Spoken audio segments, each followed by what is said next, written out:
Hoje a gente vai mergulhar de cabeça numa das obras mais profundas e, por que não dizer, monumentais da literatura mundial. Vamos tentar desvendar o coração filosófico de Os Irmãos Karamazov, de Fyodor Dostoiévski. E vamos ver que esse drama todo não é só sobre uma família, mas sobre o que acontece dentro de cada um de nós. A premissa é, no mínimo, explosiva. Imagina só a cena. No centro de tudo, a família Karamazov, que é um verdadeiro barril de pólvora. De um lado, os instintos mais primitivos, do outro, as ideias mais complexas. E o resultado dessa colisão? Um parricídio, o assassinato do próprio pai. E aí vem a grande pergunta que ecoa pelo livro inteiro. Dostoiévski nos joga um mistério, só que logo a gente percebe que o buraco é bem mais embaixo. A questão não é só quem cometeu o crime, mas sim quem carrega a culpa moral. Onde termina a responsabilidade de uma pessoa e começa a de todo mundo. Ok, então, para a gente entender esse crime, primeiro a gente precisa olhar de perto para essas pessoas. Porque a família Karamazov, no fundo, é um espelho da humanidade, sabe? É como se fosse um palco onde as maiores perguntas da vida são vividas ali, na pele, sem filtro nenhum. Então vamos conhecer os jogadores desse duelo. Primeiro, Fyodor, o pai. Um cara que só quer saber dos prazeres da vida e mais nada. E aí vem os filhos, que são quase como pedaços diferentes da alma humana. Tem o Dmitri, o mais velho, que é pura paixão, o Ivan, o do meio, que é a razão, a dúvida, e o Alyosha, o caçula, que representa a fé. Cada um deles é uma resposta possível para a pergunta como se deve viver. Vamos começar pelo mais velho, o Dmitri, ou Mitya, como chamam ele. Pensa num cara que é pura emoção à flor da pele. Um verdadeiro furacão de sentimentos, de desejos, que ele simplesmente não consegue controlar.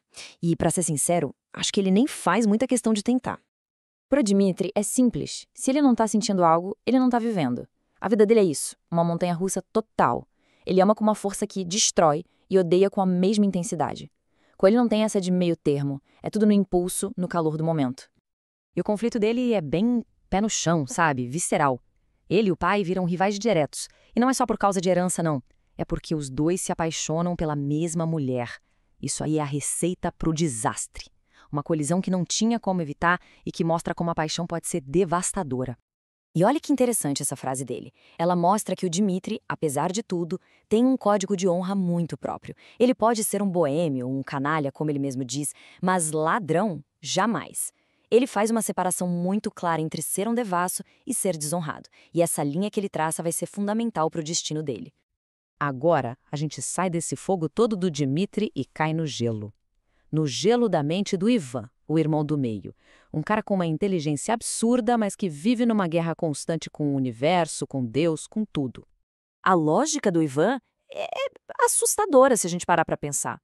Ele diz o seguinte: se Deus não existe, se não tem vida após a morte, então quem decide o que é certo e errado? Ninguém. A moral vira só uma invenção humana.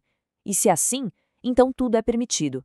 É uma ideia que basicamente abre um abismo debaixo dos nossos pés. E é na famosa parábola do grande inquisidor que ele joga tudo isso na mesa. Ele basicamente acusa Cristo de ter dado um peso grande demais para a humanidade, a liberdade de escolha. Para o Ivan, as pessoas não querem liberdade, elas querem segurança, pão na mesa, alguém que diga o que fazer. É a grande rebelião intelectual dele contra a ordem divina. Bom, em contraste total com a paixão do Dmitri e a razão fria do Ivan, a gente tem o Alyosha, o caçula. Ele oferece uma terceira via. E é importante dizer, a fé do Alyosha não é passiva, não é a de um sonhador. É uma fé que age no mundo. Aqui a gente vê o choque direto das visões de mundo. De um lado, o Ivan, que acha que a liberdade está em se rebelar contra tudo. Do outro, o Alyosha, que aprendeu com seu mestre, o ancião Zósima, que a verdadeira liberdade está em servir ao próximo. É o que ele chama de amor ativo, ou seja, é a fé colocada em prática.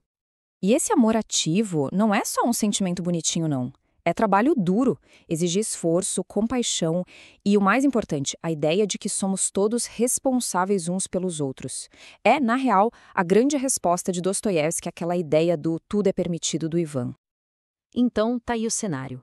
A gente tem essas três forças gigantescas, a paixão, a razão e a fé, batendo de frente. O palco está montado. E a filosofia, que parecia só uma conversa, agora está prestes a se tornar uma arma.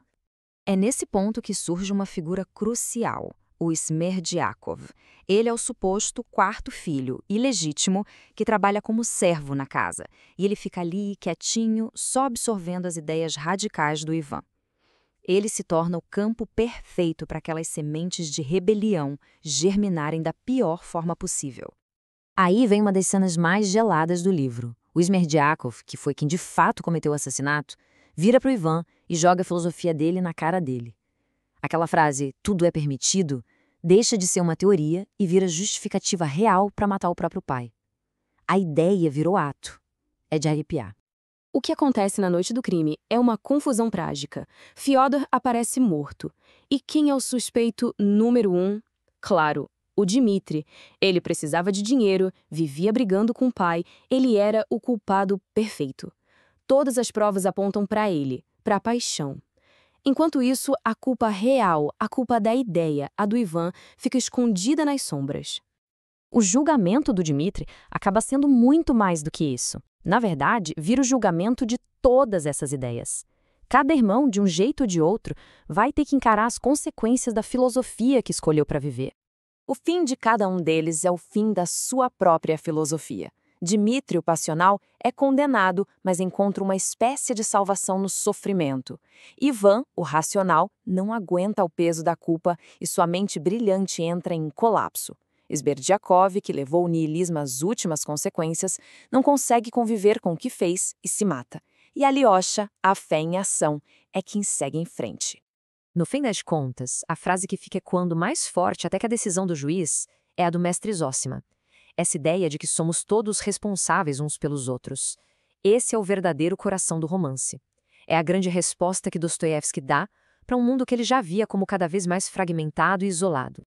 E o livro termina nos deixando com essa pergunta, que é gigante. A culpa é só de quem comete o crime? Ou será que a paixão sem limites do Dmitri, as ideias perigosas do Ivan ou até a indiferença da sociedade também tem uma parte nisso? O que Dostoiévski parece nos dizer é que essa história não é só sobre os Karamazov. No fundo, é sobre todos nós.